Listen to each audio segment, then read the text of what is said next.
Bana, nipo na Mayele, mtu bingwa kabisa kwa sasa kwenye ligi kuu ya NBC. Tunaye Mayele wetu. Baba vipi bwana? Fresh kabisa. Kwema kabisa. Kwema. Hivi kwa nini umechagua jina la Mayele? Naweza kusema sijachagua, lakini watu walichagua. Walikupa wewe? Katika harakati zangu za utafutaji nikapachika hilo jina, na mpaka naingia kwenye ligi ndo natumia hilo. Hili jina ulianza nalo championship Championship misimu miwili nyuma iliyopita. Okay. Kipindi kile Mayele wa moto Kipindi kile Mayele ndo Mayele mwenyewe. Lakini binafsi yako wewe umebariki kabisa kutumia jina hili. Mwanzo ulikuwa sijabariki, kwa maana nilikuwa silipendi kutumia CV ya mtu, lakini baadaye unajua cha wengi unachokikataa ndo kinachokuwa. Nikafikia hatua sasa hivi nimeshalielewa. Unafikiri ni kwa nini wamekuita vipi? Kubwa nahisi ni upambanaji uwanjani, position, ufungaji, ndio ilifanya mpaka kaniita hilo jina. Kuhusu sura, maana kama inaanza kama Mayele. Wengi wanasema hivyo, lakini siwezi jua, maana mimi siwezi kujiona, watu ndio wanaona. Sahihi.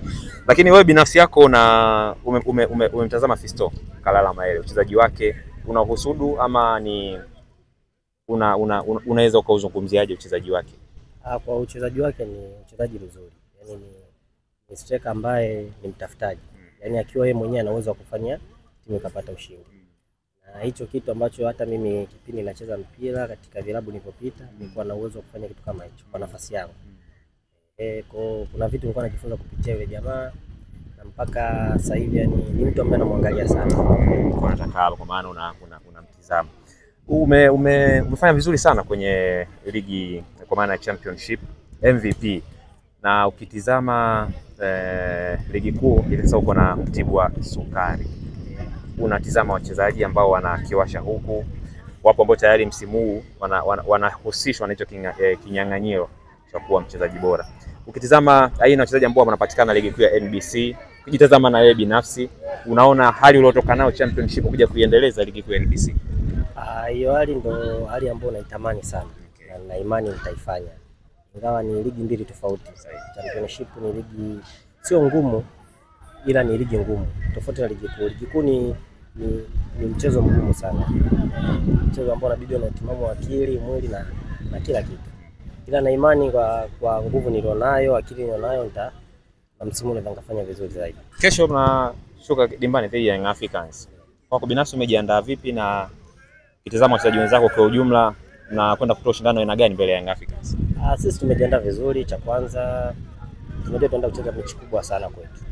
Kwa hiyo tumejiandaa kwenda kupambana na mpinzani. Tunaheshimu alichonacho na tunaheshimu ukubwa wake. Lakini kesho tutaenda kufanya mechi iwe nzuri. Hatuendi kusema tunaenda kushiriki, hapana. Tunaenda kucheza mpira, watu wakikaa nje waone kweli Mtibwa kuna kitu amekifanya, kwa sababu tumejiandaa vizuri kwenda kupambana mchezo wetu. Kama kocha akikupa nafasi ya kwanza katika mchezo wa kesho, ukitazama na ile safu ya ulinzi ya timu ya Young Africans, tutategemea Mayele akienda kufanya jambo mapema tu kesho. Hicho ndio kitu kikubwa ambacho naenda kwenda kukifanya kesho. Kwa sababu mbali na timu pia ni mechi ya mimi mwenyewe kujiuza. Kwa unajiuza vipi, lazima uweze kumdhibiti mtu aliyekuzidi. Kwa mimi nimejiandaa vizuri kiakili, na naamini kesho nitakuwa na mchezo mzuri sana. Yanga wamchunge Mayele. Kabisa. Pengine itakuwa ni mara yako ya kwanza kukutana na Yanga. Ndio. Kwa namna ambavyo wanacheza na ushindani ambao wako nao kwenye ligi, ukipata nafasi kama mchezaji kucheza, tutegemee nini kwa upande wako? Cha kwanza mtegemee nitakuwa na mchezo mzuri sana. Ingawa naenda kucheza ni mechi ngumu kwangu. Na kabla kucheza mechi na Simba, na yani ndio ilikuwa mechi yangu kubwa ya kwanza. Lakini naenda kucheza pia mechi yangu nyingine kubwa. Kwa hiyo na imani nilichokifanya katika mechi ya awali naweza nikakifanya mara mbili hiki. Kwa hiyo nitakuwa na mchezo mzuri na nitafanya jambo kubwa pia. Kuna mchezaji labda mmeambiwa mchunge sana, ambapo ukitazama kikosi cha Yanga kina wachezaji wazuri wengi ambao wanatoka nje ya Tanzania na wengine wako ndani lakini wanafanya vizuri. Pengine labda kuna mchezaji ambaye mnamwangalia sana siku ya kesho ni hatari, pengine anaweza kawazuru nyewe kwa ajili ya kudili naye au ingekaje? Kwa sisi tulivyojiandaa, tumejiandaa kujilinda na kila mtu katika ile timu. Sababu kuanzia kipa mpaka mtu wa mwisho ni bora sana. Kwa mmoja mmoja ni watu ambao wametuzidi pakubwa. Kwa sisi tunaenda kucheza tukijichunga kuanzia na kipa mpaka mfungaji wao. Lakini kuna mchezaji ambaye anakuvutia pale Young Africans kwa namna ambavyo anacheza kwenye position ambayo kweli. Ndio, katika position yangu na position ambayo sio ya kwangu. Yaani kuna wachezaji nikiwaangalia na furaika na wachezaji wao wapambanaji kama Pacome, huwa najivunia ni wachezaji ambao tayari wameshatengeneza kitu. Kwa kwa mbali wangu na mimi natamani na imani ipo siku nitafikia huko. Bwana, asante sana. Kila la heri. Shukrani.